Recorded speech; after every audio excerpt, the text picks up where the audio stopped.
Ipinuwesto ni Trump ang pamilya ni Ulises Rosales del Toro sa gitna ng hidwaan ng Washington at Havana na yung Miyerkules, Mayo 27, 2026. Lalong naging mabigat ang kaso dahil isa sa mga anak na babae ng general na makasaysayan ng diktadurang Kubano ay nasa kustodyanan ng ICE sa timog ng Florida. Samantala, nalantad ang isa pang anak na babae dahil sa koneksyon niya sa estrukturang pang-ekonomiya na sumasagisad sa mga pribilehiyo ng rehimen. Si Lina Rosales Aguirre Urreta, anak ng dating hepe ng Estado Mayor ng Revolusyonaryong Sandatahang Lakas ng Cuba, ay inaresto ng mga autoridad sa imigrasyon ng Amerika. Matapos manirahan sa Miami at subukang ayusin ang kanyang kalagayan, si Perla Rosa Rosales Aguirre Urreta, isa pang anak ng parehong general, ay lumitaw na konektado sa negosyo ng Abaguanex at sa ekonomiyang may dayuhang pera sa Havana. Diyan tumamang presyon ni Trump sa maselang bahagi ng diktadura. Ang anak ng makapangyarihan ay naghahanap ng ginhawa sa labas na isla, habang ang mga Kubano ay nakakaranas ng panunupil, brownout at kulungan. Ano ang mangyayari kung hindi nataguan ang Miami? Bakit nabunyag ang elite ng rehimen ngayon? Paano sinimulan ni Trump ang pag-ipit na ito? Ikukwento ko lahat yan. Kung gusto mo ng ganitong klaseng diretsong nilalaman na walang paligoy-ligoy, mag-subscribe ka na dahil dito may ganitong video araw-araw. Naging balita sa Timog, Florida ang pagkakaaresto kay Alina Rosales Aguirre Urreta dahil siya ay hindi ordinaryong Kubanang imigrante na nasa proseso ng migrasyon. Anak siya ni Ulises Rosales del Toro, isang general ng dibisyon sa reserba malapit sa makasaysayang grupo ng kastrismo at dating humawak ng mahahalagang posisyon sa rehimen. Iniulat ng mga lokal na balita na si Lina ay inaresto ng Serbisyo ng Imigrasyon at Pagpapatupad ng Bata sa Aduana ng Estados Unidos o ICE. Ngayon, haharap siya sa hukom para sa pagdinig ng piyansa. Hindi sinapubliko ng mga otoridad ang eksaktong lokasyon kung saan siya nakakulong. Mas lalo pang naging pasabog ang kaso dahil sa rutang ginamit ni Alina papasok sa Estados Unidos. Batay sa Diário das Américas, dumating siya noong 2023 gamit ang tourist visa mula Havana at nanirahan sa Miami habang inaayos ang kanyang status sa imigrasyon. Ayon sa ulat, ang kanyang ama ay humawak ng matataas na posisyon sa militar at politika ng Cuba, kabilang ang pagiging hepe ng Estado Mayor ng Revolusyonaryong Sandatahang Lakas, Ministério ng Açucal, Ministério ng Agrikultura at Vice-Presidente ng Konseho ng mga Ministro.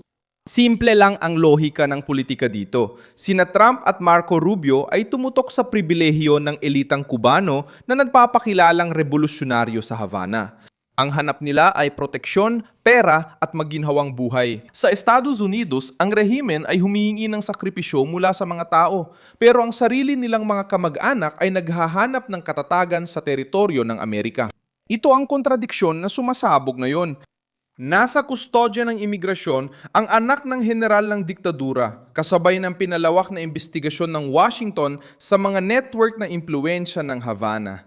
Si Perla Rosa Rosales Aguirre Urreta ay pumapasok sa parehong larangan sa ibang paraan. Hindi siya lumilitaw bilang detenido at kailangan itong maging malinaw, ngunit ang pangalan niya ay lumalabas na konektado sa ekonomikong sirkulo ng rehimen.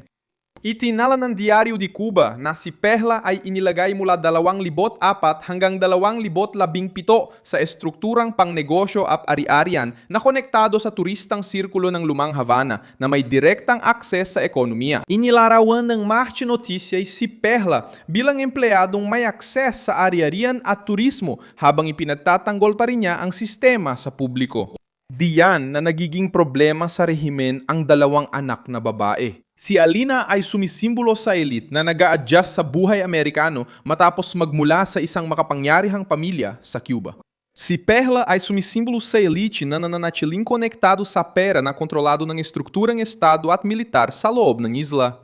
Isa ay direktang saklaw ng imigrasyon ng Amerika, ang isa naman ay lantad sa pampublikong diskurso bilang bahagi ng makinarya ng pribilehiyo sa rehimen.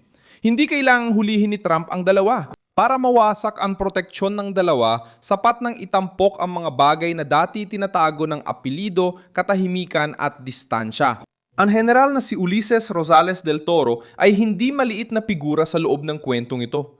Ipinakikilala siya ng mga ulat at independiyenteng balitang Kubano bilang taong matagal nang konektado sa pinakaloob na bilog ng kapangyarihan at estrukturang militar at administratibo ng Cuba. Ang kanyang pamilya ay lumilitaw bilang halimbawa ng bangin sa pagitan ng buhay ng mga nasa tuktok at ng buhay ng karaniwang mamamayan. Nagkakaproblema ang mga Kubano sa pagkain, kuryente, at natatakot magprotesta. Ang mga kamag-anak ng mga pinuno ay malayang bumibiyahe sa Miami, Cuba, Cancun, Havana at Europa at may negosyo, ari-arian at akses sa eksklusibong lugar. Numilitaw rin ang presyon sa pamilyang ito sa kaparehong konteksto kung saan iniimbestigahan ng mga autoridad ng Amerika si David Ramirez Alvarez, sabi ng kalihim ng Embahada ng Cuba sa Washington. Iniulat ng Fox News noong Mayo 26, 2026 na iniimbestigahan ng mga federal na autoridad kung may mga grupo sa Estados Unidos na kasali sa isang kampanya ng dayuhang impluensya na pabor sa rehimeng Kubano. Lumilitaw ang diplomatiko sa video, binanggit ang mga panukalang batas na nais ng Havana na suportado ng mga aktivista at organisasyong Amerikano. Pinalalawak ng imbestigasyong ito ang saklaw. Hindi lang ito isang hiwalay na pagdakip kaugnay ng imigrasyon, kundi patong-patong na opensiba. Kumikilos ang ICE laban sa mga kamag-anak ng mga personalidad ng rehimen na nasa US na walang regular na kalagayan. Ayon sa Fox News, iniimbestigahan ng Departamento ng Katarungan, Estado at Tesoro ang isang network ng impluensya na may koneksyon sa mga grupong Maka-Cuba sa Amerika. Sa gitna ng kombinasyong ito, lumilitaw ang parehong elemento, diplomasya ng Cuba, aktivismo para sa rehimen, lobby laban sa sanksyon at mga elitistang pamilyang kastrista na pinoprotektahan ang sarili sa labas ng Cuba. Mabigat ang kaso ni Alina dahil ang batas sa pag-ayos para sa mga Kubano ay tinuturing na proteksyon para sa mga Kubanong tumatakas sa diktadura. Dumarating ang galit kapag kamag-anak ng mga general at pinuno ay gumagamit ng parehong lohika, kahit bahagi ang pamilya nila sa sistemang nagtulak sa maraming Kubano sa pagpapatapon. Para sa konserbatibong base, ito ang pinakamalaking pagbabago. Hindi dapat ito ring nang tumulong sa rehimen ng Estados Unidos bilang hotel pampulitika. Kapag may presyon, lalo pang lumalalang pinsala dahil sa pagbubunyag ni Perla na iniiwas ang usapan sa migrasyon at ginagawang usaping pera. Ang Bagonex at ang sirkuit panturista ng Lumang Havana ay iniuugnay sa pagpapalawak ng sektor ng dayuhang salapi, sa mga ari-arian, sa mga hotel, sa mga serbisyo at sa pribilehyadong akses.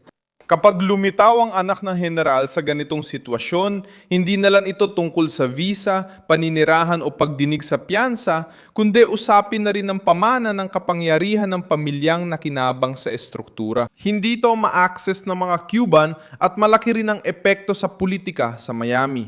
Matagal nang binabantayan ng Cuban exile community ang mga ulat ukol sa mga anak ng opisyal na namumuhay, nagnenegosyo, naghahanap ng regularisasyon at tinatamasa ang kalayaan sa Amerika. Habang ikinukulong ng rehimen ang mga kalaban sa isla, lumalabas sa balita ang mga kabataang nakakulong dahil sa protesta, mga teenager na inililipat sa bilangguan at mga pamilyang walang malinaw na impormasyon sa legal na lagay ng kanilang anak. Ang pagkakaibang ito ang nagpapalakas sa reaksyon ng mga nakakakita sa aresto kay Alina bilang simula ng seryosong pananagutan. Lalong bumigat ang kwento dahil kay Marco Rubio. Si Rubio, sa administrasyon ni Trump, ay matindi ang laban sa rehimeng Kubano at nananawagan ng pagwawakas sa pagpapabaya at direktang pagpuwersa sa mga tauhan ng diktadura. Ang mensaheng pampulitika ay hindi lang mga talumpati laban sa Havana ang nais ng Estados Unidos, kundi mga hakbang laban sa gumagamit ng teritoryo ng Amerika. Upang makaiwas sa mga kahihinatnan, mag-organisa ng impluensyang pampulitika o makinabang sa mga benepisyong itinatanggi mismo ng diktadura sa sambayan ng Cuban. Pinalalakas ng investigasyon kay David Ramirez Alvarez ang klima ng pakubkob. Ayon sa Fox News, ang kaso ay kinasasangkutan ng isang network ng 100 at 45 na mga organisasyon na may tinatayang $1 bilyong na pinagsamang taunang kita. Nakakalat sa unyon, grupong pang-universidad, mga sosyalistang organisasyon, mga koalisyon laban sa digmaan, mga grupong relihiyoso at organisasyong nantatanggol ng legal na karapatan. Ang pangunahing paratang ay na ang bahagi ng network na ito ay nagsisilbi upang palakasin ang mga interes ng Havana sa loob ng Estados Unidos. Mahalaga ang puntong ito dahil ipinapakita nito na sabay na tinitingnan ng Washington ang dalawang larangan. Una, usaping pampamilya at migrasyon. Naabot si Lina ng ICE at nalantad si Perla dahil sa koneksyon niya sa ekonomiya ng rehimen. Ang pangalawa ay ang usaping pampulitika at diplomatiko kung saan isang opisyal ng Embahada ng Cuba ang lumalabas na iniimbestigahan dahil sa umano'y koordinasyon ng impluensya. Para kay Trump, pinapayagan nitong iugnay ang kaso bilang isang opensiba laban sa panlabas na proteksyon ng diktadura ng Cuba. Ako si Milson Alves, internacionalista at layunin kung bigyan ka ng tapat na balita araw-araw. Nasa video description ang mga news link. I-like ang video, mag-subscribe sa channel at tingnan ang mga komento para maging mas aktibo sa komunidad. Milson Alves.